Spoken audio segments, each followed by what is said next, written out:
انشاءاللہ العزیز اس مختصر سے وقت میں آپ تمام کے سامنے میں قرآن کی ایک بہت ہی مختصر یا سب سے چھوٹی صورتوں میں سے ایک سورۃ العصر پر کچھ روشنی ڈالنے کی کوشش کروں گا۔ سورۃ العصر قرآن کی ان صورتوں میں سے ایک صورت ہے جو سب سے چھوٹی صورتوں میں سے ہے۔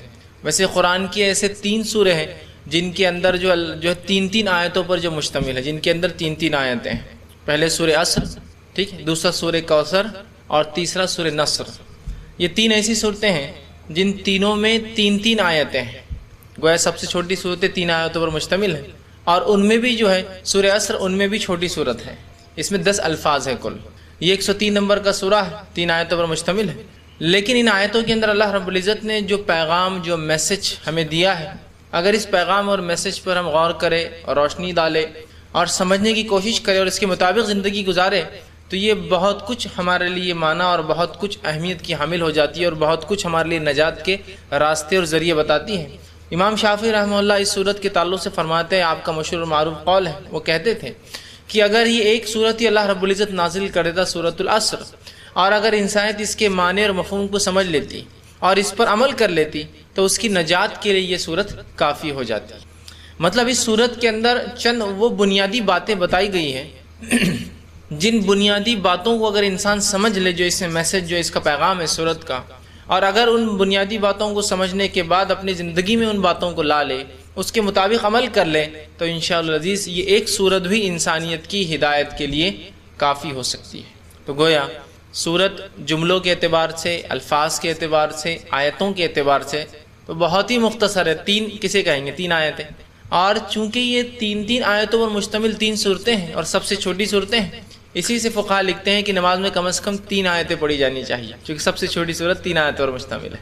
بہرحال تو ہم دیکھ رہے 3 آیتیں ہیں، لیکن اس کے تعلق سے تفسیر اور اس کے اتنے اقوال بھرے پڑے ہیں جو مفسرین لکھتے ہیں صورت کی اہمیت کے تعلق سے اسی کوئی انتہا نہیں۔ اب آئیے، جس صورت کو اللہ رب العزت نے، اور یاد رکھیے مکی صورت، اور مکی صورتوں کی خصوصیت ہوتی ہے کہ یہ بہت جامع ہوتی ہے، بہت مختصر ہوتی ہے، چھوٹی ہوتی ہے، لیکن چھوٹی ہونے کے باوجود ایک ایسا میسج لیے ہوئے ہوتی ہے، اتنا اہم پیغام لیے ہوئے ہوتی ہے کہ جس کی کوئی انتہا نہیں۔ اور مکی صورتوں کی خصوصیت یہ ہے کہ چند نیکیوں کے تعلق سے تذکرہ کرتی ہے اور ان کے ثواب بتاتی ہے، فائدے بتاتی ہے، چند گناہوں کا تذکرہ کرتی ہے، ان کی قباحت اور ان کی برائی اور ان کا آخرت کے اعتبار سے انجام بتاتی ہے، اور بہت ساری باتیں جو یہ آخری صورتوں میں اللہ رب العزت نے بالخصوص 30واں پارہ جسے ہم کہتے ہیں بیان کی ہے۔ ان اگر صورتوں کو ہم سمجھے، جو کہ خاص طور سے دعوت اسلام کی صورتیں ہیں، یہ پوری اللہ کے رسول پر یہ مکی دور میں اتری، مطلب جو آپ دعوت اسلام دے رہے تھے کافران، جو مشرکین مکہ کو، جو کہ سب سے سخت قسم کے لوگ تھے دنیا میں، جب ان کو آپ دعوت دے رہے تھے، ان کے دلوں کو ان صورتوں سے نرم کر رہے تھے۔ گویا یہ صورتیں بہت ہی امپورٹنٹ میسج، بہت اہم پیغام لیے ہوئے ہیں کہ اللہ رب العزت نے اپنے نبی کی دعوت کے لیے مشرکین مکہ کو انہی صورتوں کا انتخاب کر کے پہلے پہنچایا۔ تو میں سمجھتا ہوں اس سے اس کی اہمیت اور اس کے تعلق سے ہم سمجھ سکتے ہیں۔ آئیے اس صورت کا ترجمہ رکھتا ہوں، پھر ہم کچھ مختصر سی تفسیر دیکھتے ہیں۔ اللہ رب العزت اس صورت میں فرماتا ہے، بسم اللہ الرحمن الرحیم، والعصر، قسم ہے زمانے کی، قسم ہے وقت کی، قسم ہے عصر کے وقت کی، قسم ہے گزرتے ہوئے وقت کی، ان الانسان لفی خسر، تمام کے تمام انسانیت گھاٹے میں ہے، خسارے میں ہے، نقصان میں ہے، آخرت کے اعتبار سے جہنم میں جانے والی ہے۔ الا الذین آمنوا، اب اس جہنم کی آنکھ سے صرف وہ لوگ بچ سکتے ہیں جو سب سے پہلے ایمان لائے، وعملوا الصالحات، پھر نیک کام کرے، وتواصوا بالحق، حق کی تلقین، نصیحت اور وصیت کرے، وتواصوا بالصبر، اور صبر کی تلقین، نصیحت اور وصیت کرے۔ یہ تھا اس کا ترجمہ۔ آئیے کچھ باتیں اس کی تفسیر کے تعلق سے دیکھتے ہیں، کیا میسج، کیا پیغام یہ صورت ہمیں دینا چاہتی ہے، اور کیا وہ باتیں ہیں جن کو ہم، یہ صورت تو پیغام دیتی ہے لیکن میں اور آپ، افسوس کی بات ہے، یہ امت مسلمہ بھول چکی ہے اس پیغام کو۔ پہلی آیت، والعصر، قسم ہے زمانے کی۔ اللہ رب العزت اپنی کتاب میں مختلف قسمیں کھاتا ہے، مختلف قسمیں، جیسا یہاں کا والعصر قسم زمانے کی، کہیں جگہ کا والشمس قسم سورج کی، والتین والزیتون قسم انجیر کی اور زیتون کی، وطور سینین اور سینا پہاڑ کی، وہذا البلد الامین، اور اس امن والے مکہ شہر کی، ہے نا۔ تو ایک ہی صورت کی ابتدا میں 4 قسمیں، کہیں کہتا والقمر، اور قسم ہے چاند کی، والنجوم، اور قسم ہے ان ستاروں کی، ٹھیک۔ تو اللہ رب العزت جو ہے مختلف قسمیں جو ہے قرآن میں کھاتا ہے۔ جب اللہ کسی چیز کی قسم کھاتا ہے اپنی کتاب میں تو اس کا معنی یہ ہوتا ہے کہ اللہ رب العزت اس چیز کو گواہ بنا دیتا ہے بعد والی چیز پر۔ یہ بات میں اس لیے کہہ رہا ہوں کہ بہت سارے لوگ اللہ جب قسمیں کھاتا ہے، جن چیزوں کی قسمیں کھاتا ہے، ان کو افسوس کی بات ہے مقدس سمجھنے لگ جاتے ہیں۔ والتین والزیتون کی قسم انجیر و زیتون کی، تو انجیر کو مقدس سمجھا جا رہا ہے، سورہ فاتحہ ہو رہی ہے، زیتون کو مقدس سمجھا جا رہا ہے، نہیں، گواہ ہے انجیر اور زیتون، اور سینا پہاڑ اور مکہ شہر، تو یہ گواہی ہوتی۔ تو جب اللہ کسی چیز کی قسم کھاتا ہے اپنی کتاب میں، گویا اس چیز کو وہ گواہ بنا دیتا ہے اس کے بعد کے آنے والی بات پر یا مسئلے پر یا آیت کے اوپر۔ تو یہاں اللہ نے زمانے کی قسم کھائی ہے نا۔ اور ایک بات وضاحت کر دوں، چونکہ بات قسموں کی چل رہی ہے، کہ اللہ جو ہے اپنی مخلوق میں سے کسی کی بھی قسم کھاتا ہے اپنی کتاب میں، اور وہ کھا سکتا ہے، اس کے لائق اور زیبا ہے، اس لیے کہ وہ کسی کو بھی گواہ بنا سکتا ہے، کھڑا کر سکتا ہے، زمانے کو، زمین کو، آسمان کو، وقت کو، پہاڑ کو، جھاڑ کو، مکہ کو، مدینہ کو، کس کو بھی کھڑا کر سکتا ہے۔ لیکن انسان، میں اور آپ، صرف اللہ کی قسم کھاتے ہیں، کھا سکتے ہیں، اس لیے کہ نبی اکرم صلی اللہ علیہ وسلم فرماتے ہیں، جو کہ مسند احمد کی روایت ہے، آپ نے فرمایا اور کہا کہ جس نے اللہ کے علاوہ کسی کی قسم کھائی، من حلف بغیر اللہ فقد اشرک، اس نے شرک کیا۔ تو اللہ کے علاوہ قسم کھانا شرک ہے، چاہے ماں ہو، باپ ہو، قرآن ہو، نبی ہو، مکہ ہو، مدینہ ہو، کسی کی بھی قسم نہیں کھا سکتے ہم لوگ سوائے اللہ کے اسماء اور صفات کی، نام اور صفتوں کی۔ لیکن اللہ کسی کی بھی قسم کھاتا ہے اپنی کتاب میں، چونکہ وہ قادر ہے، قدرت رکھتا ہے اس چیز کو گواہ بنانے کے لیے، چاہے انجیر ہو، زیتون ہو، وقت ہو، زمین ہو، زمانہ ہو، کچھ بھی ہو، اللہ کسی کو بھی گواہ بنا سکتا ہے، کسی کے بھی خلاف یا کسی کے بھی حق میں۔ سمجھ رہے ہیں بات؟ تو یہاں کا والعصر قسم ہے زمانے کی۔ اب زمانے کی اللہ قسم کھا رہا ہے، بات کی آیت پہ ذرا غور کیجئے، ان الانسان لفی خسر، تمام کی تمام انسانیت گھاٹے میں ہے، خسارے میں ہے۔ اور جو ہے خسارہ، جو لفظ عربی کا ہے، اس کا معنی ہوتا ہے الٹیمیٹ لاس، آخرت کے اعتبار اس کا معنی ہوتا ہے تمام کی تمام انسانیت جہنم میں جانے والی ہے۔ تو گویا جب ساری انسانیت کے خلاف کسی گواہ کو کھڑا کیا کہ تمام انسان اپنے اعمال کے اعتبار سے جہنم میں جانے والے ہیں، تو گواہ اللہ رب العزت نے اتنا زبردست لایا، وقت کو اللہ نے گواہ بنایا۔ میری اور آپ کی گھڑیاں رک سکتی ہے، زمانہ اور وقت رک سکتا ہے؟ کیا ایسا کوئی علاقہ ہے جہاں آپ داخل ہو، 9 بجے داخل ہوئے، باہر نکلے تو پھر 9 بج رہے تھے؟ یا کوئی ایسا علاقہ ہے جہاں آپ داخل ہو، 10:30 بجے بھائی چلیے، اور واپس 10:30 بجے نکلے تاکہ وقت بھی برباد نہ ہو اور یہ ہو جائے؟ ہو سکتا ہے ایسا؟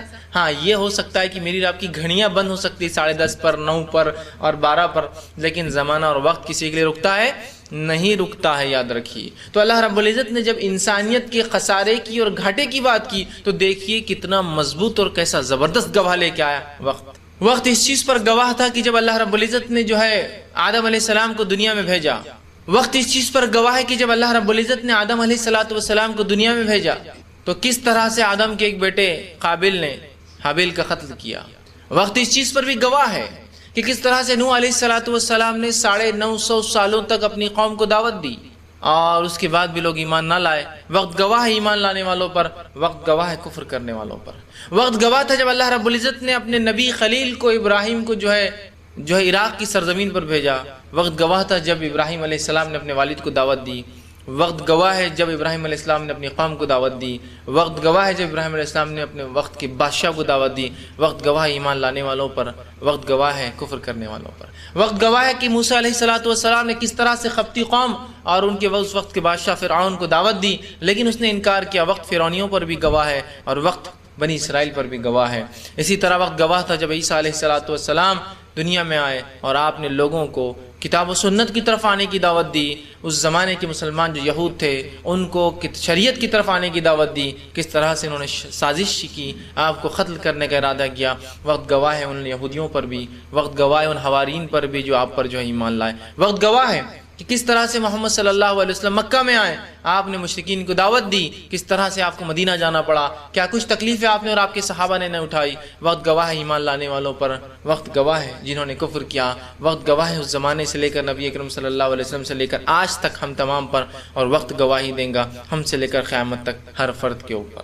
تو وقت یہ ایک ایسا مضبوط گواہ ہے کہ گھڑیاں رک سکتی ہے، یہ وقت رک نہیں سکتا ہے، یاد رکھیے۔ یہ وقت گواہی دینے والا ہے کہ کس گھڑی انسان نے کیا کام کیا۔ لیکن افسوس کی بات ہے جس دین اور جس شریعت میں وقت کی اتنی اہمیت ہے کہ ان کا رب اپنی کتاب میں وقت کی قسم کھاتا ہے دعوت اسلام کے لیے جی صورتوں کا اللہ رب العزت نے انتخاب کیا، اور میں اس صورت کو بھی انتخاب کیا جو کہ مکی دور کی ابتدائی صورت ہے۔ کہا والعصر، مشرکین مکہ کو آپ بتا دیجئے، قسم ہے زمانے کی، قسم ہے گزرتے ہوئے وقت کی، یہ لوگ سمجھ جائے۔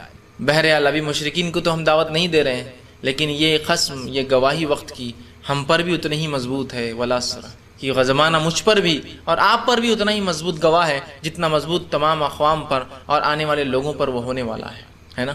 اور وقت بڑی اہم چیز ہے، یاد رکھیے۔ سائنس یہ کہتی ہے، فزکس میں یہ کہا جاتا ہے کہ وقت بھی ایک اب ڈائمنشن ہے، فورتھ ڈائمنشن ہے، اس کو بھی ٹائم بول کے ایک ڈائمنشن ڈالا جاتا ہے۔ جو لوگ فزکس پڑھتے ہیں، طبیعیات، وہ جانتے ہیں۔ اسلام نے اس وقت کو، جس سائنس نے آج مانا کہ وقت ایک ڈائمنشن ہے، اس کی اہمیت ہے، اسلام نے 1450 سال پہلے کہہ دیا والعصر، قسم زمانے کی۔ مسلمانوں کے لیے وقت بہت اہمیت کا حامل ہے، یاد رکھیے۔ افسوس کی بات ہے کہ اس دین اور شریعت میں وقت بڑی اہمیت کا حامل ہے، لیکن مسلمان ایک ایسی قوم ہو چکی ہے جن کے پاس، ہمارے پاس وقت کی کوئی اہمیت نہیں ہے۔ اس بات کی گواہی میں دے سکتا ہوں کہ آج 3 گھنٹے تھیٹروں میں برباد کرنا، جس کو جانے اور آنے کے لیے اضافی اور 2 گھنٹے لگا لیجئے، 5 گھنٹے اگر ایک مسلمان نوجوان برباد کر سکتا پکچر دیکھنے میں، گویا یہ قوم وقت کی اہمیت کو نہیں جانتی ہے۔ جو نوجوان، جو امت کا سرمایہ ہوتا ہے، جو اپنی زندگی کے ایک اہم مرحلے اور ایک اہم وقت سے گزر رہا ہے، جوانی سے، اگر وہ 12 گھنٹے یا 8 گھنٹے کوئی کرکٹ میچ کھیلتا ہے تو یہ گواہی دی جاتی ہے کہ ہاں اس امت کے وقت کی اہمیت نہیں ہے۔ ایسے سپورٹس کھیلنا جن سپورٹس میں بہت مختصر وقت میں انسان کی جسمانی کثرت بھی ہو جائے، ذہنی بھی جو ہے صلاحیت ہے اس کی نکھر کے آئے، ٹھیک ہے، ہو سکتا ہے۔ اسلام کھیل کود کے خلاف نہیں ہے، لیکن ایسے کھیل کود کے خلاف ہے جو آپ کا وقت برباد کر رہا ہے، آپ کے فرائض روزوں میں آڑ بنتا ہے، آپ کی نمازوں میں آڑ بنتا ہے۔ ویسے تو نہیں ہو کوئی ایسا گیم جس میں 45 منٹ، 50 منٹ، 1.5 گھنٹہ، 1 گھنٹہ بہت ہو گیا، آدمی وہ ہو جائے، جسمانی کثرت بھی ہو جائے، ہے نا۔ لیکن آج 12 10 گھنٹے برباد ہوتے ہیں، جس کی سیریز میں پتہ نہیں کتنے دن انسان برباد کر رہا ہے۔ اس کے علاوہ نکڑوں پر جو نوجوانوں کی بھرمار ہماری نظر آتی ہے، ٹھیلوں پر، میلوں میں یا چوراہوں پر جس انداز سے نوجوان کھڑا ہوتا ہے، یہ انداز بتاتا ہے کہ ہم اپنے وقت کو برباد کر رہے ہیں۔ یہ مسلم محلے ہیں جن کے اندر ہوٹلیں بھری ہے، ہوٹلوں کے مالکان کو ہوٹلوں میں بیٹھے ہوئے نوجوان کو ہر 15-20 منٹ کو ہٹانا پڑ رہا ہے کہ جاؤ، اتنے زیادہ ہے۔ جو کہ قوم اقلیت میں بستی اس ملک میں، وہیں اکثریت بسنے والی قوموں کے علاقے میں جائیے جو تعداد میں ہم سے زیادہ ہے، لیکن ان کے ہوٹلوں میں انویٹیشن دیا جا رہا ہے کہ خالی ہوٹلیں آ کر بیٹھ جائے تو زیادہ فائدہ ہوگا۔ یہاں حال یہ ہے کہ ہوٹلوں کی بھرمار، پان ٹپریوں کی بھرمار ہونے کے بعد ان کو نکالا جا رہا ہے، اور وہاں موجود نہیں ہے لوگ بیٹھنے کے لیے کہ 10 منٹ بیٹھے، 5 منٹ بیٹھے، کام ہو اور چلتے بنے، اس لیے کہ اس قوم کو فرصت نہیں ہے، اس لیے کہ اس نے وقت کی ہمیں جان لی ہے۔ اسی لیے میں گواہی دے رہا ہوں کہ ہاں ہم وقت کو برباد کر رہے ہیں۔ اس دین اور شریعت میں وقت کی اتنی اہمیت ہے، اندازہ لگائیے، اگر میں بہت زیادہ بھی مصروف ہوں، کتنا بھی مصروف ہوں، تو کیا میں ظہر کی نماز ابھی پڑھ سکتا ہوں کہ چلو جلدی سے پڑھ کے چلے جائیں گے، کیونکہ اس کا ایک وقت ہے۔ اگر میں ظہر کے بعد کتنا بھی مصروف ہوں تو عصر کا ایک وقت ہے۔ سفر ہونا، اس میں جمع کرنا ایک الگ چیز ہے، عام حالت کی بات کر رہا ہوں۔ اسی طرح مغرب کا ایک وقت ہے، عشاء کا ایک وقت ہے۔ فجر میں یار بہت جان پہ آتا اٹھنا، اس لیے فجر عشاء میں پڑھ لوں، ایسا ہو سکتا ہے؟ نہیں، اس کا ایک وقت ہے۔ اسی طرح زکوٰۃ دینے کا ایک وقت ہے، سال میں 355 دن جب گزر جاتے ہیں قمری مون کے حساب سے اسلام کی کیلنڈر چلتا ہے، تو ہم کو زکوٰۃ دینا ہے۔ حج کا ایک وقت ہے، جب میرے پاس 2 مہینے پہلے ذی الحجہ میں پیسے نہیں تھے، آج پیسے آ گئے تو کیا آج حج کر سکتا ہوں میں اس سفر کے مہینے میں؟ نہیں کر سکتا ہوں۔ تو حج کا ایک وقت ہے۔ اسی طرح جو ہے روزے جو ہوتے ہیں، فرض روزوں کا ایک وقت ہے کہ رمضان کا ایک مہینہ آتا ہے، جب اس کی ایک رات آتی ہے جب سے روزے شروع ہوتے ہیں، پھر ایک رات آتی ہے جب روزے ختم ہو جاتے ہیں، عید منا لیتے ہیں ہم لوگ۔ تو روزوں کا ایک وقت ہے نا، اور اس میں بھی نماز کے لیے اگر مسجد میں طے شدہ وقت ہے کہ ظہر 1:30 بجے ہے، اور آج کل تو الحمدللہ الیکٹرانک گھڑیاں ہیں، سیکنڈ سے چلتی ہیں، تو کیا 1:29 اور 30 سیکنڈ پہ جماعت کھڑے کرنے کو ہمت کر سکتا ہے؟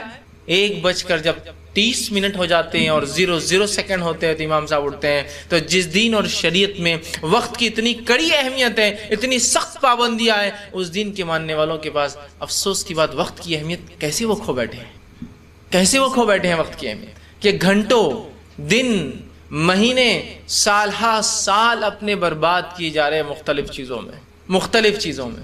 نبی اکرم صلی اللہ علیہ وسلم نے اس بات کی وضاحت، اس کی تاکید پہلے ہی کر دی تھی 5 چیزوں کو 5 چیزوں سے پہلے کر لو، اور اس نے فرمایا تھا خالی وقت کی اہمیت کو جان لو اس سے پہلے کہ تم پر مصروفیت آ جائے، اور زندگی کو غنیمت جان لو کہ اس سے پہلے تم پر موت آ جائے، ہے نا۔ 5 سے پہلے 5 میں 2 باتیں وقت کے تعلق سے ہیں، 40% باتیں وقت کی بتائی جا رہی ہیں۔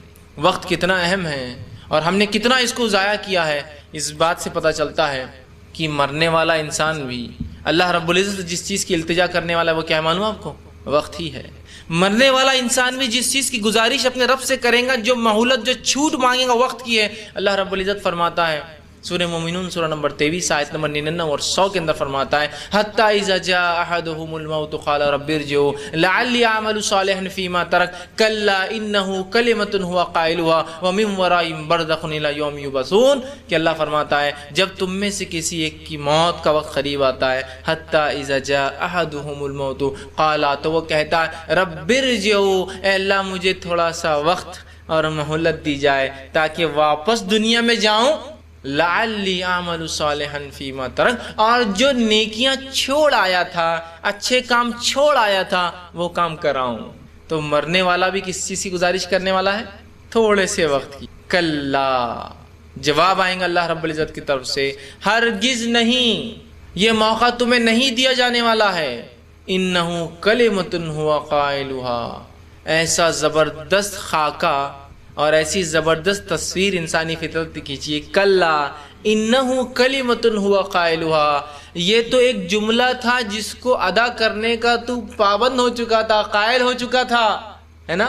دنیا میں ایگزام آ گئے، یہ سیمسٹر نہیں پڑھ سکا، اگلے سیمسٹر بہت اچھا پڑھوں گا۔ بزنس میں یہ سیزن میں مال نہیں لایا، اگلا سیزن بہت محنت کروں گا۔ یہ فصل میں زیادہ محنت نہیں، اگلی فصل کو دیکھو کیسے اگاتا ہوں۔ یہ جمعہ نہیں ہوا، اگلے جمعہ سے دیکھو کیسی نمازیں شروع کرتا ہوں۔ یہ رمضان اپن سدھر نہیں سکی، اگلے رمضان سے دیکھو پھر کیسا سدھرتا ہوں۔ ہر بار مہولت، انہ کلمۃ هو قائلها، دنیا میں یہی تیری بات تھی، اگلا موقع، اگلا موقع، اگلا موقع، اگلا موقع، انہ کلمۃ هو قائلها ومن ورائهم برزخ الی یوم یبعثون، اور ان کی اور اس دنیا کے بیچ میں ایک آڑ ہے دوبارہ اٹھائے جانے کا، ان کی اور اس دنیا کے بیچ میں آڑ ہے، برزخ ہے دوبارہ اٹھائے جانے تک، ہے نا۔ تو مرنے والا بھی کسی سے گزارش کرنے والا ہے وقت، تو کیوں نہ زندگی میں اس کی اہمیت جان لے، کہ ایسا نہ ہو کہ موت کے وقت ایسے حالات آ جائے کہ انسان جو گزارش کرے۔ تو جو دنیا میں وقت ملا ہے صحیح سے فائدہ اٹھا لے۔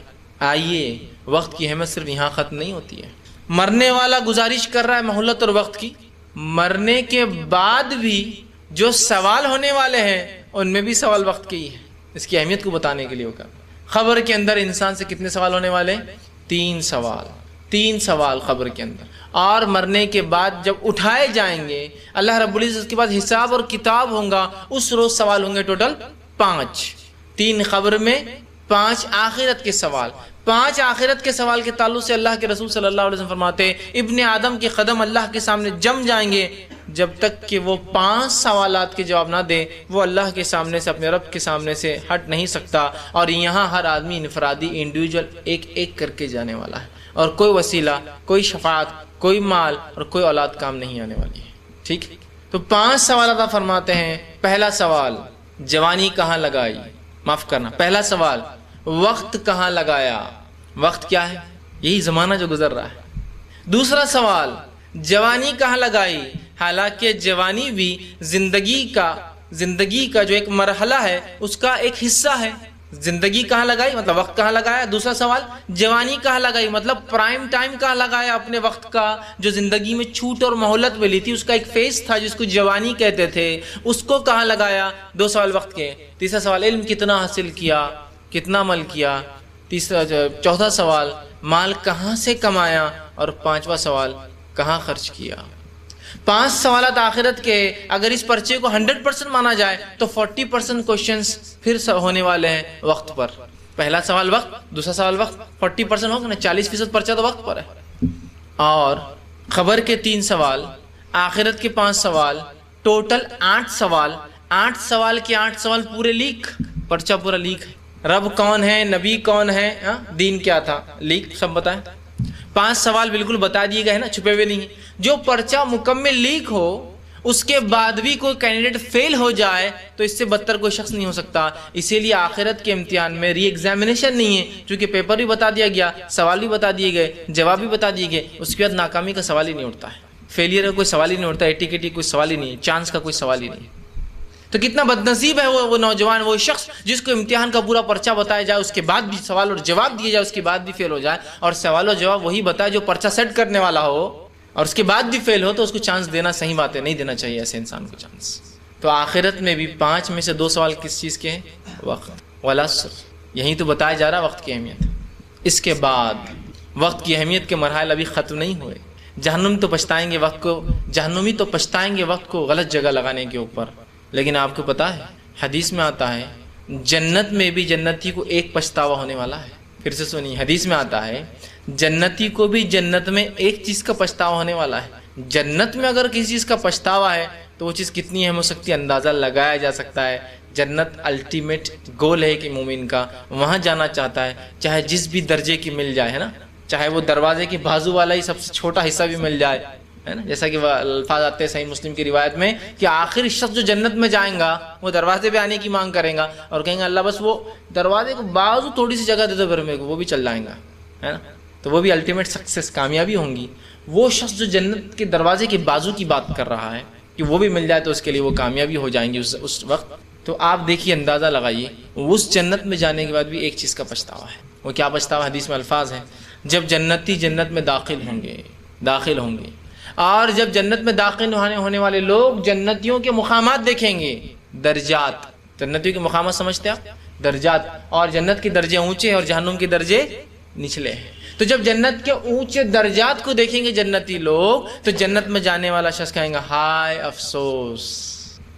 جو درجات ہوں گے نا، اور ایک درجے سے دوسرا درجہ، ایک طبقے جنتیوں کا دوسرا طبقہ، زمین و آسمان کے بیچ کا فاصلہ ہوگا. دنیا میں بھی ہم ایسے ہی بولتے ہیں نا، اور کیا بلڈنگ کھڑے کر دی انہوں نے اونچی.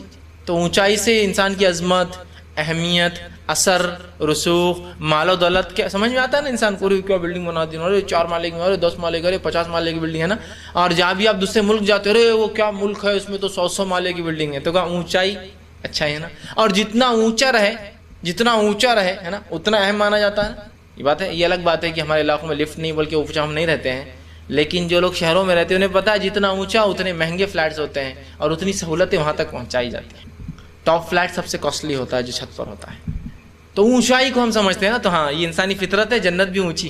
تو ایک طبقے سے، ایک فلیٹ سے دوسرا فلیٹ سمجھ لیجیے، مثال کے طور پہ ایک فلور سے دوسرا فلور، آسمان اور زمین کے بیچ کا فاصلہ ہے. صرف شہداء کے بارے میں حدیث میں آتا ہے کہ شہداء کے 100 درجے ہیں، 100 درجے ہیں، اور ہر درجہ ایک سے لے کر دوسرا زمین اور آسمان کے بیچ کا فاصلہ ہے. سمجھ رہے ہیں؟ کتنی اہم بات بتائی جا رہی ہے، کتنی اہم بات بتائی جا رہی ہے.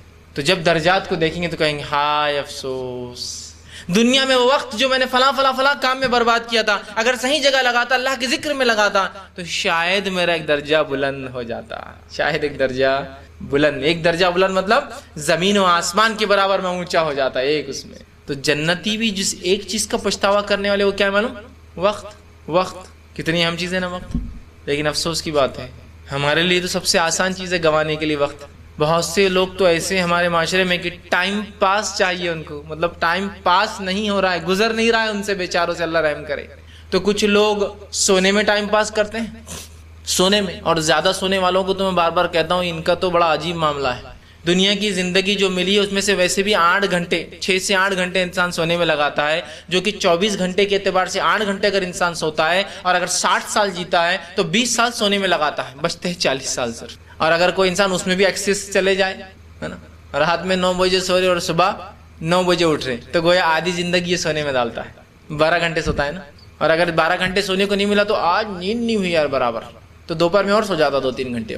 تو کہا 12 گھنٹے اور 3 گھنٹے 15 گھنٹے سوتا ہے بیچارہ. اب اس کے پاس کیا بچتا ہے پھر زندگی جینے کے لیے؟ کیوں دنیا میں آیا ہو؟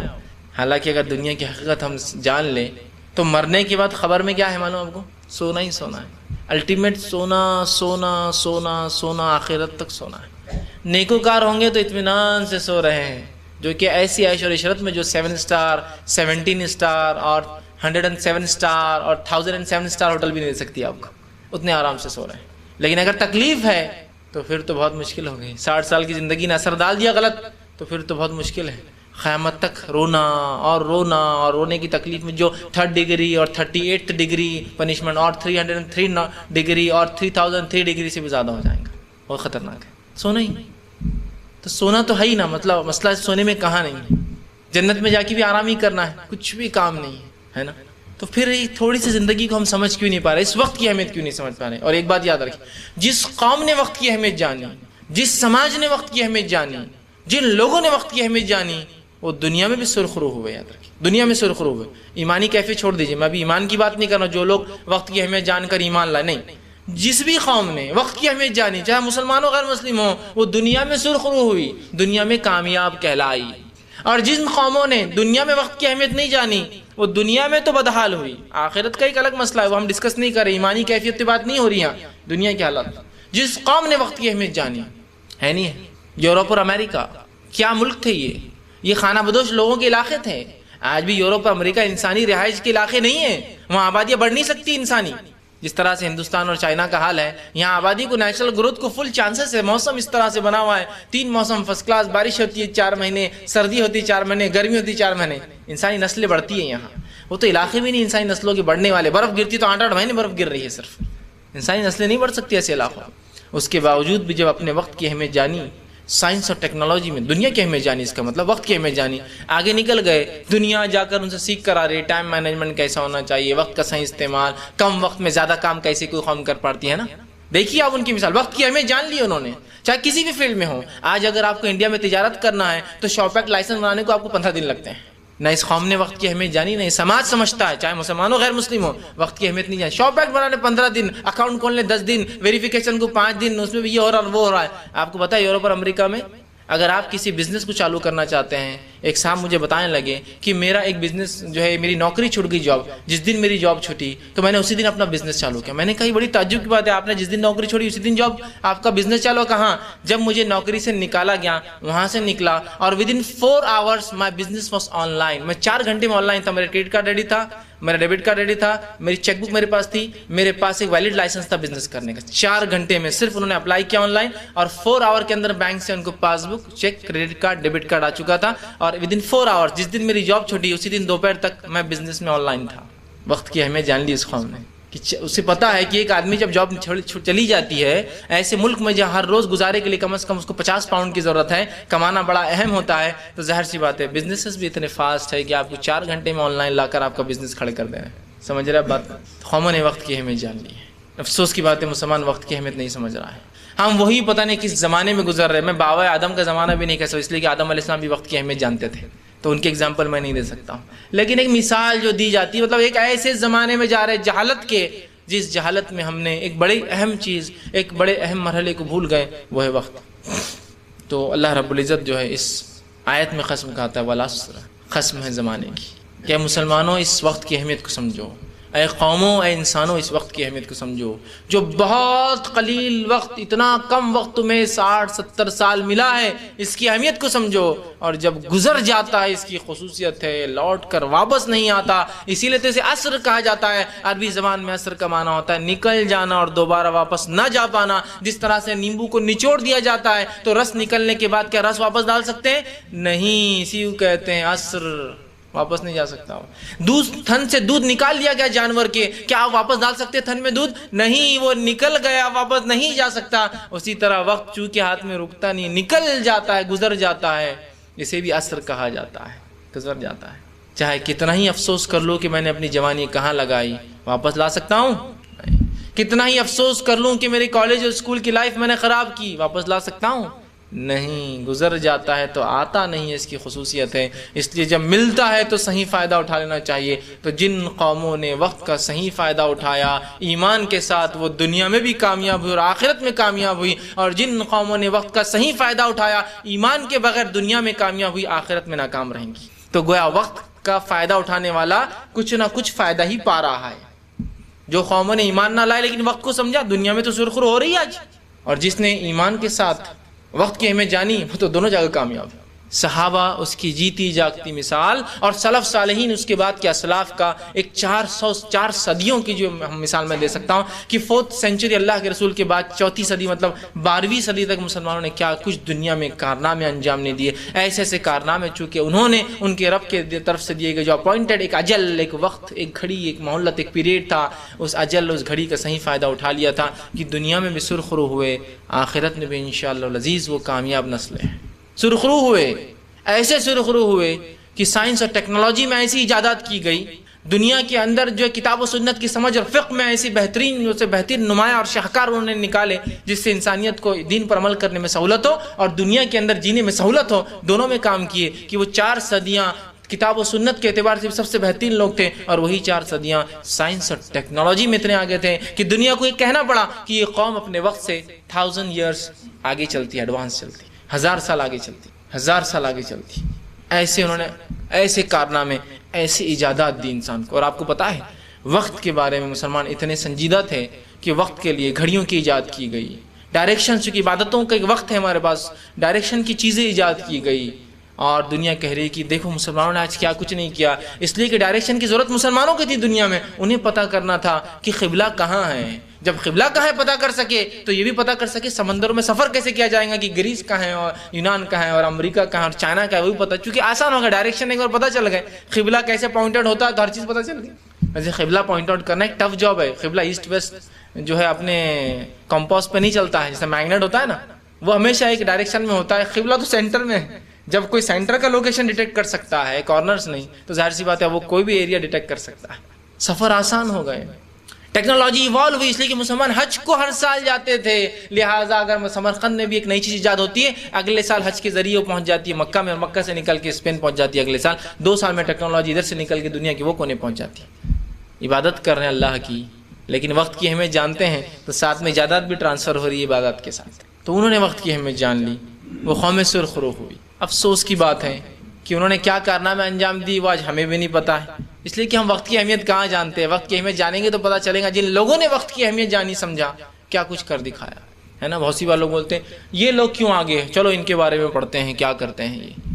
تو میں کہوں گا ہمارے اسلاف نے ایسے کارنامے انجام دیے، وہ لوگ کیوں آگے تھے کبھی پڑھ کر دیکھیے. مسلمانوں نے ایسی ایجادات کی ہے کہ ایک مثال دے کے انشاءاللہ آگے چلوں گا دوسری آیت کی طرف، کہ ڈیمز کی کنسٹرکشن کیے یورپ کے اندر، البانیہ ہے اور اس کے علاوہ بہت سارے اور علاقے جہاں مسلمان گئے. کچھ سال حکومت ابتدائی دور میں رہی، پھر ہٹ گئے، پھر بعد میں اور ہوئی. کچھ ڈیموں کی تعمیرات کی. ایسے ڈیم آج بھی موجود ہے یورپ میں اور شام کے اندر جو تقریباً کم و بیش 1100 سال سے اپنی جگہ ہے اور آج بھی پانی سپلائی کرتے ہیں اور کھیتی باڑیاں ان سے ہوتی ہیں. آپ کو مثال دے سکتے ہیں مجھے ایسی کوئی ڈیم کی جو ہمارے جدید دور میں بنا ہو، جس کے بارے میں یہ نہ بتایا گا کہ 25 سال 30 سال اور 100 سال میں یہ بھر جائیں گا اور اس کے بعد یہ استعمال نہیں ہو سکتا ہے نا. ایسی وارننگس ہے نا پوری، یہ 25 سال میں بھر جائیں گا، وہ 100 سال میں ختم ہو جائیں گا. 1100 سال سے وہ چلا رہے. کیا ٹیکنالوجی ہوں گی، کیا ان کی جس کو کہیں گے جدید، جس کے ماڈرنائزڈ ہوں گے وہ لوگ، کہ ایسے ڈیمز بناتے جو 1100 سال تک انسانیت کو نفع دینے والی چیز ہے. کتنا وقت کی اہمیت کو جانا ان کے، ایک بار بنا دو چیز انسانیت نسلوں تک فائدہ اٹھاتی رہے.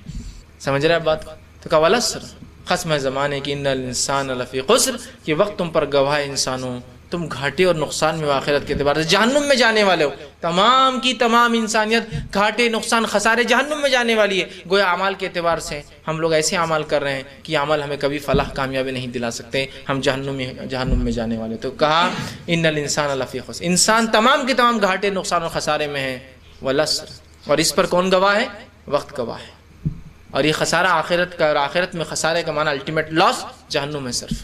تو تمام انسانیت جہنم میں جانے والی ہے. اب کیسے اس جہنم سے بچا جائے؟ تو پہلا کام وقت کی دنیا میں صحیح اہمیت جانے، اور وقت کی اہمیت جاننے کے بعد جو کام کرنا ہے اس وقت کے اندر ہی، ظاہر سی بات ہے وقت کی اہمیت جانے گا تو ایمان بھی لائے گا، اس لیے کہ وقت کم ہے، جلدی سے مرنا، موت آ جائیں گی، اور اس کے بعد بہت سارے کام ہیں جو مرنے کے بعد کرنا ہے انسان کو. اور وہ کام کا تمام دار و مدار اس اعمال پر ہے جو دنیا میں کیے گئے تھے.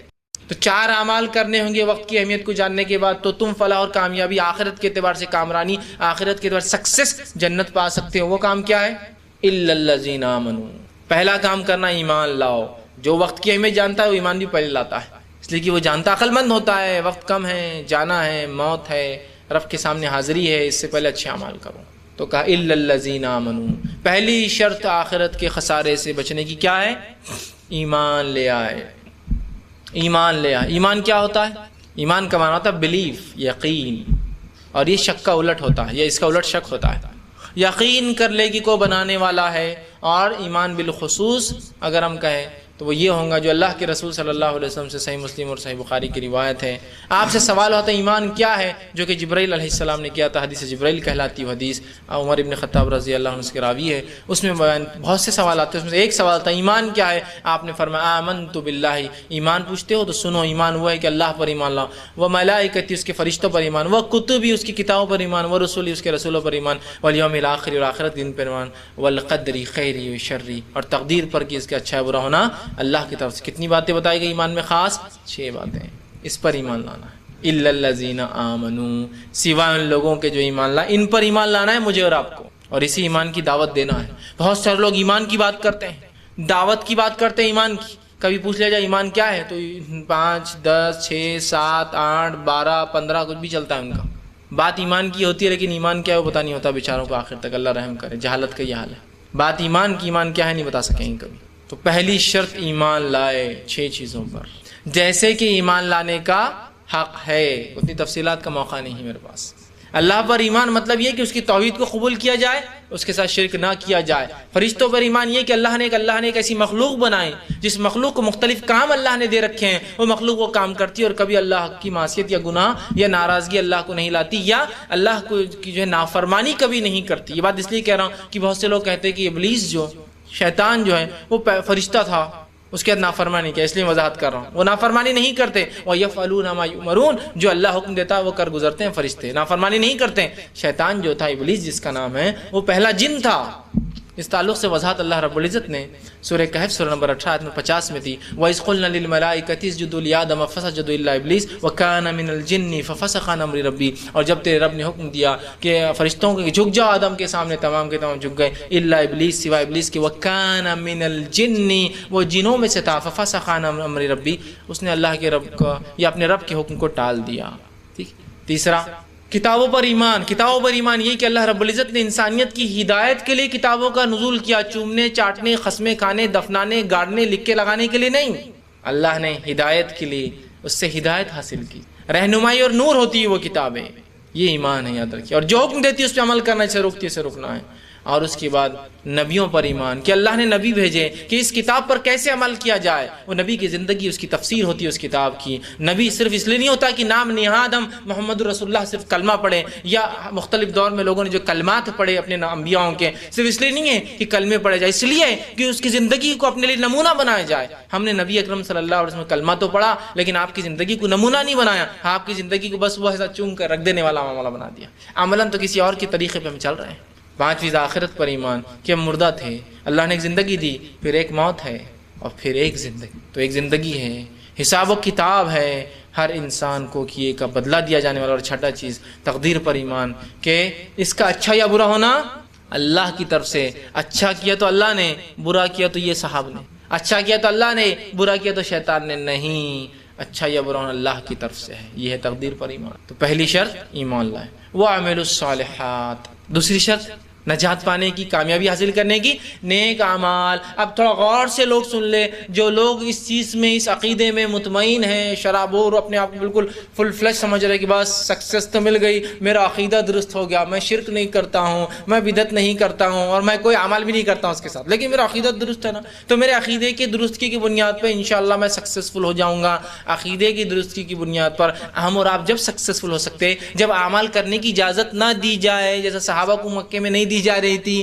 تب تو ہو سکتا ہے، لیکن سب کچھ ہونے کے بعد کوئی کہے صرف میرا اچھا عقیدہ مجھے کامیاب کرے گا، تو پھر اللہ کو بولنے کی کیا ضرورت ہے؟ وَعَمِلُوا الصَّالِحَاتِ، خالی بولنا اِلَّا الَّذِينَ آمَنُوا اِلَّا الَّذِينَ آمَنُوا اِلَّا الَّذِينَ آمَنُوا اِلَّا الَّذِينَ آمَنُوا، ایمان لا لو، ایمان لا لو، ایمان لو، جبکہ عمل ایمان کا حصہ ہے۔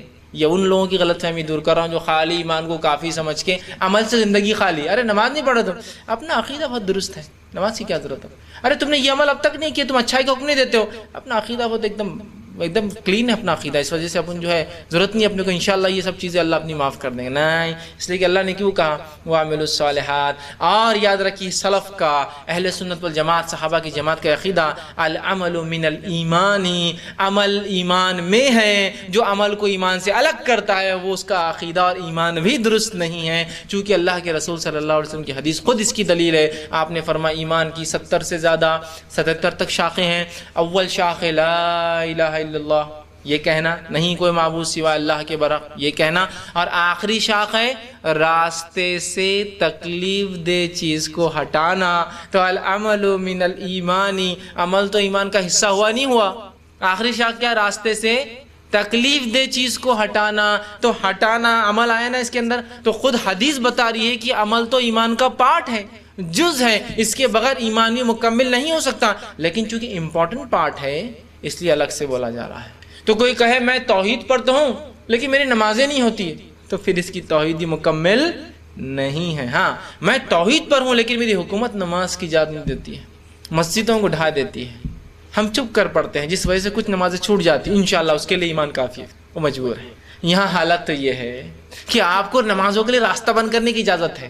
دنیا میں کہتا ہوں ایسے بہت کم ملک ہے جن ملکوں میں آج بھی یہ اجازت ہے ہم کو کہ دھڑلے سے ہم اپنی عبادتوں کے لیے شہرائیں، چوراہے چوڑی شہرائیں بڑے بڑے راستوں کو بند کر دیتے ہیں، ہے نا؟ کرتے ہی نہیں کرتے ہیں، یہ اتنی آزادی ہے نہیں ہے، جمعہ کی نماز ہے راستہ بند، رمضان شروع ہو گیا بہت جوش میں آئے تھے نا مسلمان، پورے راستے بند، مسجد کے اطراف چاروں راستے بند ہو جاتے، تھوڑے برداشت کر دی قومیں، حکومت بھی نہیں یار عبادت کر رہے ہیں لوگ، ہے نا؟ کہاں ملیں گی آپ کو اتنے امن و امان والا ملک، کہاں ملیں گا آپ کو، ہے نا؟ آپ کے میت کوئی مر جا رہا ہے نا، آپ پورے شہرائیں بند کر دے رہے ہیں، ہائی ویز بند ہے آپ کے لیے، یار گاڑی کھڑی میت ہو کسی رسپیکٹ، ہے نا؟ نان مسلم کو آپ کو نہیں دیکھنے کو ملیں گا، اور سائڈ سے چلتے، ویسے تو ہماری میتیں بھی راستے کی سائڈ سے چلنا چاہیے، ہے نا؟ اور اگر راستے کو تکلیف ہے، ٹریفک کو تکلیف ہے آپ کی میت سے، تو آپ کو میت تو کاندھے پہ لے کے بھی نہیں جانا چاہیے، پھر گاڑی میں ڈال کے لے کے جانا چاہیے۔ کاندھے کا ثواب تو ایک الگ چیز ہے، لیکن حقوق العباد اگر مارے جا رہے تو کاندھے کا ثواب ضرورت نہیں، پھر اس کو حقوق العباد بندوں کے حق مارے جا رہے، کوئی میت لے جا رہے اور پیچھے ایمبولینس میں ایک آدمی ابھی مرنے کے قریب ہے، نہیں چلے گا، آپ کی میت نہیں چلیں گی، پھر پیدل، پھر سائڈ سے چلیں گی یا پھر گاڑی میں جائیں گے، سیدھا قبرستان میں اتر جائیں گے۔ سمجھ رہے ہیں بات کو؟ تکلیف نہیں، پھر بھی لیکن ایک مثال دے رہا ہوں، کتنے دھڑلے سے بند کرتے ہیں نا راستے، کتنا امن والا علاقہ ہے۔ کوئی بولتا ہے، کسی کو ایک قصہ سنا سکتا ہوں مجھے، ہندوستان کے کسی علاقے سے ہم میت لے جا رہے تھے، کچھ ہندو نے آ کے بولے راستہ کیسا بند کر رہے تم، یا پولیس نے آ کے بولے چلو ہٹاؤ میت کو تمہارے، میں بول رہا ہوں نا، بھرے سگنل پہ بھی آپ لے جائیں گے تو پورے سگنل والے اپنی باری کو چھوڑ دیں گے، یار میت جاری جانے دو، لیٹ اٹ گو، ہے نا؟ کیسے امن و امان والے علاقے اللہ نے دے دی، تو اب یہاں نہیں بول سکتے ہوں کہ وہ یہ موقع نہیں تھا، وہ نہیں تھا، یہ نہیں تھا، یہ بہانے ہوں گے۔ پھر الا الذین آمنوا، پہلی شرط وعملوا الصالحات، نیک کام کریں۔ اب نیکی کیا ہے یہ بھی جان لیں۔ اگر سوال ہو نیکی کیا ہے تو لوگوں کے پاس ایک ہی جواب آتا، نماز۔ نیکی کیا ہے؟ نماز۔ نیکی کیا ہے؟ نماز بھی نیکیوں میں سے ایک نیکی ہے۔ کیا صرف نماز ہی ایک نیکی ہے؟ نیکی کیا ہے معلوم آپ کو؟ نیکی کا ڈیفینیشن بڑا وسیع، بہت اس کے اندر وسعت ہے، بہت اس کے اندر ڈیفینیشن بہت بڑا ہے اس کا، اس میں کافی چیزیں آتی ہیں۔ ہر وہ کام جس کے کرنے کا حکم اللہ کی کتاب نے دیا، اور ہر وہ کام جس کے کرنے کا حکم اللہ کے رسول صلی اللہ علیہ وسلم نے دیا، مطلب شریعت نے دیا کرنے کا حکم، ان کاموں کو کرنا نیکی۔ اور ہر وہ کام جن سے بچنے کا حکم اللہ کتاب نے دیا، اور ہر وہ کام جس سے بچنے کا حکم اللہ کے رسول صلی اللہ علیہ وسلم دیا، ان سے بچنا بھی نیکی۔ تو نماز پڑھنا بھی نیکی، تو جوا نہیں کھیلنا بھی نیکی۔ حیا کے ساتھ رہنا، حیادار رہنا نیکی، تو زنا نہیں کرنا بھی نیکی۔ سچ بولنا نیکی، تو جھوٹ نہیں بولنا بھی نیکی۔ حلال کھانا نیکی، تو حرام سے بچنا بھی نیکی۔ تو میں نے جب تک حلال کمایا نیکی میں تھا، جب تک حرام نہیں کیا نیکی میں تھا۔ کتنا بڑا ڈیفینیشن ہے۔ لوگوں سے مسکرا کر بات کرنا، چونکہ اللہ کے صدقہ ہے، مطلب نیکی۔ لوگوں سے سخت منہ سے بات کرنا منع ہے، مطلب یہ گناہ ہے، اور اگر میں سخت بات نہیں کر کے نرم کرتا ہوں تو مطلب نیکی۔ تو کچھ کاموں کا کرنا نیکی ہے اور کچھ کاموں سے بچنا نیکی ہے۔ تو اگر ایک مومن اپنی زندگی کو اللہ کی کتاب اس کے رسول کے مطابق کر لے تو صبح سے شام تک نیکی ہے میرے بھائی۔ سونے کی 8 گھنٹے کا ثواب بھی آپ کو ملے گا، وہ بھی نیکی ہے آپ کا سونا، معلوم؟ نبی اکرم صلی اللہ علیہ وسلم فرماتے ہیں جو شخص عشاء پڑھ کر سوئے، اس نیت سے سوئے کہ فجر میں اٹھوں گا، اور فجر میں نہ اٹھ پائے تو آدھی رات عبادت کا ثواب، اور فجر میں اٹھ جائے تو پوری رات عبادت کا ثواب۔ سونا بھی نیکی۔ صحابہ کو اللہ کے رسول صلی اللہ علیہ وسلم فرماتے ہیں کہ جب تم اپنے بیوی سے ہم بستری کرتے ہو تو کہا یہ بھی نیکی ہے، تو کہا اس میں تو ہمارا اپنا فائدہ، اس میں کیا نیکی ہے؟ تو کہا اگر تم زنا کرتے تو سزا ہے اسلام میں؟ تو کہاں سزا ہے؟ تو کہا جب تم زنا نہیں کر کے حلال جگہ کام کرتے ہو تو اس کا بھی ثواب ملتا ہے۔ بیوی کے منہ میں لقمہ ڈالنا بھی نیکی، اس لیے کہ ایک انسان کے ساتھ آپ نیکی کا سلوک کریں۔ بیوی مثال کے طور پہ دیا جائے گا، چونکہ انسان عام طور سے باہر اچھا سلوک کرتا ہے، گھر میں نہیں کرتا، لیکن اس کا مطلب ہر شخص جس کو آپ کھلائیں گے اس کے نیکی پائیں گے، ہے نا؟ نیکی تو دیکھیے نا کیا کیا نیکی ہو سکتا ہے انسان کے لیے۔ ایک انسان اس نیت سے اولاد پیدا کرے کہ اللہ کا عبادت کریں گی، اولاد کا پیدا کرنا بھی نیکی ہے نہیں؟ صالح العثیمین رحمہ اللہ فرماتے تھے، کہا کرتے تھے کہ ہم اولاد اس لیے نہیں پیدا کرتے ہیں کہ یہ ہمیں کمائے کھلائے اور بڑھاپے کا سہارا بنے، ہم تو اولاد اس لیے پیدا کرتے ہیں کہ یہ اللہ کی عبادت کرے پیدا ہونے کے بعد، یہ مقصد ہے اس کی پیدائش کا۔ نیکی آپ نے کوئی گاڑی خریدی کہ اللہ اس سے میرے حلال روزی میں اضافہ ہو سکتا ہے، حلال گاڑی خریدنا نیکی۔ اب اس لیے خریدے کہ تھیٹر جائیں گے، یہاں جا سکتے، یہ کریں گے، باقی سب چیزیں ہو سکتی ہے، صحیح اور غلط الگ بات ہے، لیکن اگر نیت درست ہو تو نیکی۔ آپ دیکھ رہے ہیں تو ہر کام جو کتاب و سنت نے کہا روکا وہ نیکی ہے، اور نیکیاں دل سے ایجاد نہیں کی جاتی، جس طرح بہت سے لوگوں نے نیکیوں کو دل سے ایجاد کر دیا، اس یہ کہہ کر کہ اللہ کے رسول اور صحابہ تو بہت نیکیوں میں آگے تھے، لہٰذا چھوٹے موٹے کام نہیں کرتے تھے، تو ہم نے چھوٹی موٹی نیکیاں ایجاد کر دی، 4 بار خل پڑھ لیے تو یہ، 11 بار خل پڑھ لیے تو ایسا، یہ ایک ٹانگ پہ کھڑ رہا ہے کہ سورہ یاسین پڑھے تو یہ، خبر کی ادھر پڑھ لی تو وہ، فلاں کر لیے تو یہ، مر گیا تو یہ پڑھ لیے تو فلاں، نہیں چلے گا۔ نیکی بتا دی گئی ہے، نیکی ایجاد نہیں کرنا ہے، کیوں تو یہ ایک عقیدہ عجیب بن گیا ہے کہ صحابہ وہ تو بہت نیکیوں میں آگے تھے، لہٰذا ہم کو نیکی کرنے کچھ تو نیا کام کرنا پڑے گا، لہٰذا نیکی کے نام پر بدعتیں ایجاد کی جا رہی ہیں، نیکی کے نام پر بدعت ایجاد کی جا رہی۔ آئیے صحابہ اور اللہ کے رسول کوئی نیکی کو نہیں چھوڑا، آپ نے یاد رکھی۔ صحابہ ایک مرتبہ جو ہے ترمذی کی روایت ہے، جامع ترمذی کی، کچھ صحابہ جو غریب تھے مالی اعتبار سے، پیسے کم تھے ان کے پاس، غریب لوگ تھے، آئے اور کہا اللہ کے رسول یہ مالدار صحابہ نماز بھی پڑھتے ہیں، روزہ رکھتے ہیں، زکوٰۃ جو ہے حج کرتے ہیں، جہاد کرتے ہیں، لیکن ان کے پاس پیسہ ہونے کی وجہ سے یہ حج بھی کرتے ہیں، جہاد میں پیسہ خرچ کرتے ہیں، تو لہٰذا ہم سے آگے بڑھ جاتے ہیں، ہم صدقہ نہیں کر سکتے، زکوٰۃ نہیں دیتے، حج نہیں کر سکتے، پیسہ نہیں ہے نا، تو یہ تو آگے بڑھ جاتے ہیں، ہمارے لیے کچھ سلوشن نکالیے، ہم کو بھی نیکی میں برابر ہونا ہے۔ وہ صحابہ یہ نہیں سوچتے تھے ان کی تو تقدیر ہے وہ تو آگے بڑھ جائے، چلو نہیں، ان کو بھی برابر جانا تھا نیکی میں، وہ لالچی تھے نیکی کے معاملے میں۔ اللہ کے رسول نے فرمایا ٹھیک ہے، اگر تم ہر نماز کے بعد 33 مرتبہ سبحان اللہ، 33 مرتبہ الحمدللہ، 33 مرتبہ اللہ اکبر کہو، اور اس کے بعد یہ کہو آخر میں لا الہ الا اللہ وحدہ لا شریک لہ لہ الملک ولہ الحمد وہو علی کل شیء قدیر، ہوئے 100، 33 یہ ہو گئے 99، اور ایک ملا دو ہوئے 100، 100 ہو گیا، تو تم بھی انشاءاللہ ان کے برابر ہو جاؤں گے جیسا صدقہ دے کے ہو رہا ہے۔ اب یہ صحابہ جو غریب تھے نماز میں اگلی جمع ہوئے، اب 33 بار کیسا کریں گے؟ آپ دل میں تو نہیں گن سکتے نا سبحان اللہ 1، سبحان اللہ نہیں، سبحان اللہ سبحان اللہ سبحان اللہ، اب گن رہے ہیں سبحان اللہ۔ تو جو مالدار صحابہ تھے بولے نہیں، یہ تم لوگ کیا کر رہے ہو، یہ کیا کر رہے ہو؟ تو کہا ہم شکایت لے کر گئے تھے تم لوگوں کی اللہ کے رسول کے پاس کہ تم لوگ نیکی میں آگے بڑھ جاتے ہو پیسے خرچ کر کے، ہمارے پاس نہیں۔ تو کہا اللہ کے رسول نے کیا فرمایا؟ تو کہا یہ کر لو تو انشاءاللہ ہم بھی نیکی میں برابر ہو جائیں گے، ایگزیکٹلی تو نہیں لیکن کچھ نہ کچھ حد تک، ٹھیک ہے۔ اب اگلی نماز میں جمع ہوئے سب، اب نماز ہوئی تو غریب صحابہ شروع ہو گئے، چونکہ حریص تھے، لالچی تھے، تو امیر کون سے پیچھے رہنے والے تھے لالچ، وہ بھی شروع ہو گئے سبحان اللہ۔ غریب نے کہا تم بھی چالو ہو گئے، ہم نے تو تمہارے برابر آنے کی تھی، اب تم پھر آگے نکل گئے نا۔ فوراً دوڑے دوڑے آئے اور کہا اللہ کے رسول صلی اللہ علیہ وسلم، یہ غریب یہ امیر صحابہ نے بھی شروع کر دیا۔ تو اللہ کے رسول مسکرا کہا ذالک فضل اللہ یؤتیہ من یشاء، یہ مال و دولت اللہ کا فضل ہے، اب میں کیا کروں، اللہ جس کو چاہتا ہے دیتا، اب روکوں کیا ان کو؟ ایک آدمی مال و دولت ہونے کے بعد بھی اور آگے بڑھنا چاہتا ہے تو کیا ہم روک سکتے ہیں کہ نیکی سے؟ فنش۔ تو پتہ چلا نا مالداروں نے یہ سوچا رہی ہے تو چھوٹی نیکی ہے، یہ غریب صحابہ کر رہے اپنے برابر آنے کو، ہے نا، حالانکہ یہ نیکی کی وجہ سے کچھ حد تک ہو سکتا ہے لیکن ایگزیکٹ برابر کبھی نہیں پہنچ سکتے۔ مال خرچ کرنا بہت بڑی نیکی ہے، لیکن کچھ نہ کچھ بھرپائی تو ہو جائیں گی اس کے بہانے، پیسہ نہیں تو بول تو سکتا ہے آدمی۔ لیکن مالداروں نے سوچا اس میں بھی کہیں کو پیچھے رہنا، اپن ان کو چھوڑ کے اپن بھی آگے بڑھو اور ان سے وہ بھی آگے بڑھ گئے۔ سمجھ رہے ہیں بات کو؟ تو نیکی ایجاد نہیں کرنا ہے، نیکی بتا دی گئی ہے، ورنہ لوگ بدعت ایجاد کرتے نیکی سمجھ، چنے بانٹ رہا ہے نیکی، فلاں کر رہا ہے نیکی، یہ کرنا ہے، سوچنا ہے۔ تیسرا وَتَوَاصَوْا بِالْحَقِّ، تیسری چیز جو جہنم سے بچانے والی ہے وہ ہے حق کی تلقین، آخرت خسارے سے بچے، حق کی تلقین، نصیحت اور وصیت کرے، مطلب خود حق پر ہو تبھی تو وصیت۔ اگر میں یہ کہوں کہ دوسروں کو صبر کی بات کرو، دوسروں کو حق کی بات کرو، تو گویا میں خود حق پر ہوں تبھی تو حق کی بات کر رہا ہوں۔ تو حق کی تلقین نصیحت وصیت، مطلب خود حق پر رہ کر دوسروں کو تلقین نصیحت وصیت کریں۔ حق کے کئی معنی علماء نے لیے، پہلا یہ دین اسلام حق ہے، لہٰذا اس کی دعوت و تبلیغ کا کام کیا جائے، لوگوں تک دین اسلام پہنچایا جائے، ہمارے غیر مسلم بھائی جو اطراف میں بچتے ہیں ان تک پہنچانا ایک چیز ہے۔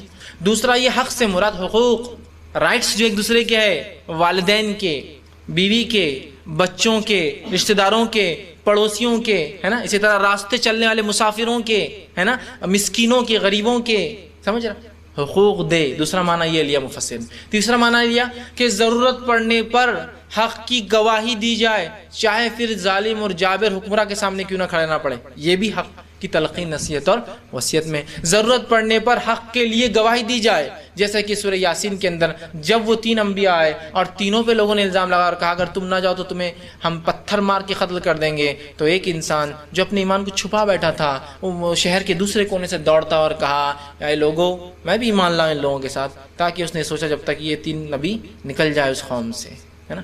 تو وہاں کیا کیا اس نے، چھپا کے نہیں رکھنا اپنے حق، چونکہ اسے پتا تھا حق کو چھپاؤں گا تو انبیاءوں کی جان جائیں گی، تو اظہار کر دیا، لوگوں نے اس کو مار دیا، اتنے دیر میں انبیاء نکل کر چلے گئے اور وہ قتل ہو گیا۔ تو حق کی گواہی دی نا، جب دیکھ لیا کہ اب الٹیمیٹ ہے، اب آپ چھپانا بیکار ہے، جو دعوت لایا ہے وہی ختم ہو جا رہا ہے، تو کیا فائدہ، تو اپنے بات کا اظہار کر دیا اور حق کی گواہی دے دی کھڑے رہ کر، جس کی وجہ سے جان گئی اس کی، ہے نا۔ تو یہ بھی اس میں شامل ہے۔ تو اسلام کی دعوت دینا، اشاعت، اس کے اندر جو کچھ ہو سکتا ہے غیر مسلموں میں اور جو مسلمان جو دیندار نہیں ان کے لیے بھی شامل ہے۔ دوسرا، آپسی حقوق دیے جائے جو کہ بہت اہم ہے۔ اللہ کے حق اور بندوں کے حق 2 حقوق ہے، اور بندوں کے حق نہ دینے والا اللہ کے حق دے کر کوئی فائدہ نہیں اٹھا سکتا آخرت میں، حقوق۔ تیسرا، ضرورت پڑنے پر حق کی گواہی دیجیے، یہ ہے تواصوا بالحق۔ اور چوتھا، وتواصوا بالصبر، حق کی تلقین نصیحت، خود حق پر رہے، معاف کرنا، وتواصوا بالصبر، اور صبر کی تلقین نصیحت اور وصیت کے، خود صبر پر رہے اور خود صبر کرے اور دوسروں کو صبر کی تلقین کرے۔ صبر بڑی عظیم نعمت ہے، یاد رکھیے۔ 2 نعمتیں جس کو مل گئی، میں بار بار کہتا ہوں، اس کو عظیم نعمت اللہ نے دے دی، ایک صبر، دوسرا شکر۔ ایک صبر، دوسرا شکر۔ اور صبر آئے تو شکر آ جاتا ہے خود بخود، سمجھ رہے ہیں آپ بات کو؟ صبر آ جائے تو شکر آ جاتا ہے۔ مجھے صبر ہے کسی چیز پر کہ اللہ نے مجھے غریب رکھا، صبر ہے مجھے اس پر، تو خود بخود آپ شاکر ہو جاتے ہیں، شکر کرنے والے کہ اللہ جو غریب کوئی مسئلہ نہیں، اللہ معذور اور محتاج کوئی مسئلہ نہیں، اللہ بیمار پیدا کیا کوئی مسئلہ نہیں، صبر کر رہا ہوں تو خود بخود شکر میں شامل ہو جاتا ہوں، شکر کر رہا ہوں کہ اللہ ایسی حالت میں بھی کوئی مسئلہ نہیں۔ وتواصوا بالصبر۔ اور جب حق کی بات ہوتی ہے نا، وہ تیسری چیز، حق کی گواہی دی جاتی ہے، حقوق دیے جاتے ہیں، اسلام کی دعوت دی جاتی ہے، بادشاہ کے سامنے یا ظالم جابر کے سامنے حق کی گواہی دی جاتی ہے، تو تکلیفیں تو آتی ہے۔ جب تکلیفیں آتی ہے تو وہ تواصوا بالصبر، ہے نا، کہ صبر کی تلقین نصیحت رو، خود بھی صبر کرے، دوسروں کو بھی صبر کی تلقین نصیحت وصیت کرے۔ دین اسلام پر چلنے میں جو تکلیفیں آئیں، دعوت اسلام میں جو تکلیفیں آئیں، حقوق کی ادائیگی میں ہوتا ہے تکلیف آتی ہے، ادھر بیوی کے حق بھی، ادھر والدین کی بھی ہے، لیکن دونوں کو دینا ہے، ادھر بچوں کی بھی، ادھر بیوی کی بھی، دونوں کو دینا، ادھر مسکینوں کی بھی، رشتہ داروں کی اور بیوی کی بھی اور بچوں کی بھی، سب کو دینا ہے، تکلیف آتی ہے۔ وتواصوا بالصبر۔ اور اسی طرح ہم جو ہے حق کی گواہی جب دیتے ہیں تو جب بھی تکلیفیں آتی ہے، جیسا کہ وہ حبیب کو جو سورہ یاسین کے واقعے میں آئی، برداشت کی اس نے، ہے نا، تو وتواصوا بالصبر، چوتھی شرط، صبر کی تلقین نصیحت وصیت۔ حالانکہ حق کی تلقین اور صبر کی تلقین دونوں نیکی کا حصہ ہے، پھر بھی الگ سے بیان کیے گئے، چونکہ بہت امپورٹنٹ، بہت اہم صفات ہے، بہت اہم صفات ہے۔ حالانکہ ایمان کے عمل کے اندر شامل ہے نا، صبر کرنا ایک اچھا عمل ہے، حق کی تلقین کرنا اچھا عمل، لیکن الگ سے بیان کیوں کیا گیا، اس کے امپورٹنس بہت زیادہ ہے۔ حق کی تلقین کرتے رہے لوگوں، صبر کی تلقین کرتے رہیں، خود بھی صبر کرے اور دوسروں کو بھی صبر کی طرف متوجہ کرے۔ اور جس کو اللہ رب العزت نے صبر اور شکر والی نعمت دے دی، اس نے تو عظیم نعمتوں کا فائدہ اٹھا لیا، اس لیے کہ شکر گزار بندے کو اللہ کبھی ناراض دنیا اور آخرت میں نہیں کریں گے، چونکہ وہ ہر حال میں شکر تھا، صحت تھی شکر، بیماری ہے شکر، مال تھا شکر، غربت ہے شکر، اولاد ہے شکر، اولاد چھین لی شکر، تمام چیزوں پہ شکر کرتا ہے کہ اللہ الحمدللہ علی کل حال، اللہ شکر ہے تیرا ہر حال میں، جو بھی جیسا بھی تو نے رکھا ہے، یہ ہے۔ اور جب شکر کرتا ہے، ظاہر سی بات ہے وہ صبر کرنے والا بھی بندہ ہوگا، جب شکر کر رہا ہے تبھی، صبر جس کو ہوتا ہے تبھی تو شکر کر سکتا ہے، ورنہ جس کو صبر ہی نہ ہوتا وہ تو جزا فضا، چیخنے چلانے، میرا ہی گھر تھا کا، میری اولاد تھی کا، میرا بیٹا تھا کا، میری صحت تھی کا، پڑوسی تو ہٹے کٹے زندہ رہ رہے لیکن ہمارا دیکھو بیماریاں، جزا فضا کرتا ہے۔ شکر گزار بندہ کہتا ہے اللہ نے ان کو دیا، اللہ کی مرضی تھی، اللہ نے مجھ سے چھین لیا، اس کی مرضی تھی، ہے نا۔ تو صبر کرے، یہ ہم صفتیں ہیں۔ اسی پر میں جو ہے اس صورت کو تفسیر ختم کروں گا۔ آئیے ایک بار دہرا لیتے ہیں اس کو پھر سے۔ اللہ رب العزت فرماتا ہے، سورۃ العصر 103 نمبر کی صورت ہے، اللہ فرماتا ہے والعصر، قسم ہے زمانے کی، قسم ہے گزرتے ہوئے وقت کی، قسم ہے اس وقت کی جس کو انسان ضائع کر رہا ہے، اس کا صحیح فائدہ اس دنیا میں نہیں اٹھا رہا ہے۔ ان الانسان لفی خسر، سارے کے سارے انسان اپنے دیے ہوئے وقت، اپوائنٹڈ وقت جو دنیا میں دیا گیا، اس کو فائدہ نہ اٹھانے کی وجہ سے، ایمان کے ساتھ اچھے عمل کر کے فائدہ نہ اٹھانے کی وجہ سے خسارہ اٹھائیں گا، آخرت میں جہنم اٹھائیں گا۔ اب وہ لوگ جو اس خسارے اور جہنم سے بچنا چاہتے ہیں وہ کیا کریں؟ الا الذین آمنوا، پہلا کام وہ کرے ایمان لائے، جیسے ایمان لانے کا حق ہے وَعَمِلُوا الصَّالِحَاتِ، اور نیکی کرے جس کو نیکی کہا جاتا ہے، منمانی ایجاد کردہ نہیں، وَتَوَاصَوْا بِالْحَقِّ، اور حق کی تلقین و نصیحت اور وصیت کرتا رہے ایمان لانے کے بعد، وَتَوَاصَوْا بِالصَّبْرِ، اور جو حق کی تلقین نصیحت وصیت میں جو تکلیفیں آئیں خود بھی صبر کرے اور دوسروں کو بھی صبر کی تلقین نصیحت اور وصیت کرے۔